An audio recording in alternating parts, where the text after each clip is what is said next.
Hi, my name's Kyton Berger. I'm currently teaching biology and life science at Wheatland Middle School. I'm teaching 7th grade. I hope to teach biology, life science, chemistry to high school or middle school students. And I'm hoping to become STEM endorsed because I recognize that those fields are very important to us as a society, and that for my students to be better acquainted with that knowledge will make them better and more hireable in the future, more successful in those fields. When I'm not teaching, I like to play guitar and the banjo. I just recently picked these up after a very long time. I learned how to play a few chords in high school, and since then, haven't touched a guitar. About a year ago, I picked one up, got one as a gift, and I've been teaching myself quite a bit. I also like the outdoors. Any outdoor activity is fun for me. I like the outdoors year-round.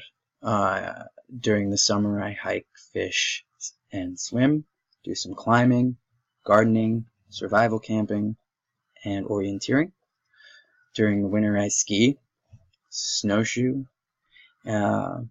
Sometimes I just like playing in the snow. Other than that, I also like cartoons, anime. I like reading fantasy and sci-fi novels, and video games are fun as well.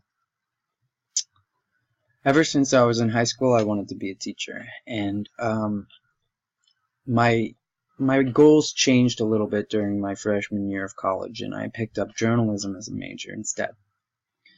And after some success following graduation as a freelance journalist, I still found myself working extensively with children. At one point, I had 8 part-time jobs, and all of them were with kids. So I decided to come back to school to be a teacher.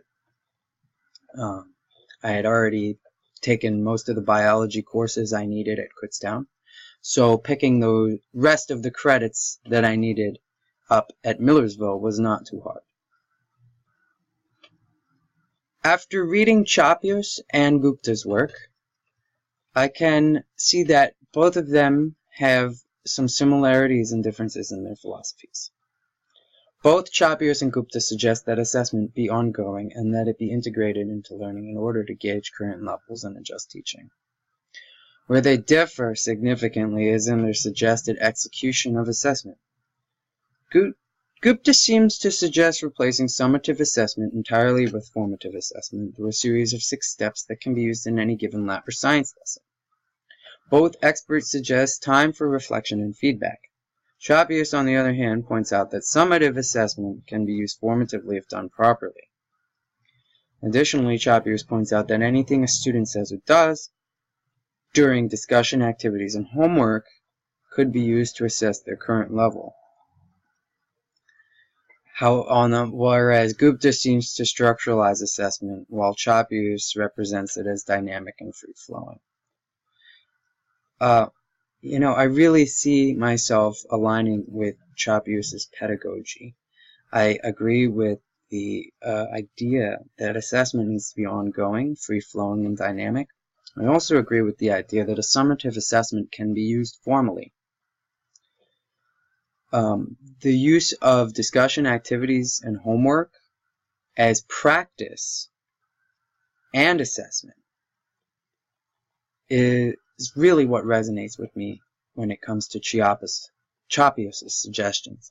Chapios suggests that we can allow students more time to practice, and if in doing so, we give them a better chance at mastery. And I agree with that wholeheartedly. How are you going to pass a test when you haven't had time to practice? That's all I have in regards to this discussion. I hope you all enjoy this video, and I look forward to watching all of yours. Take care.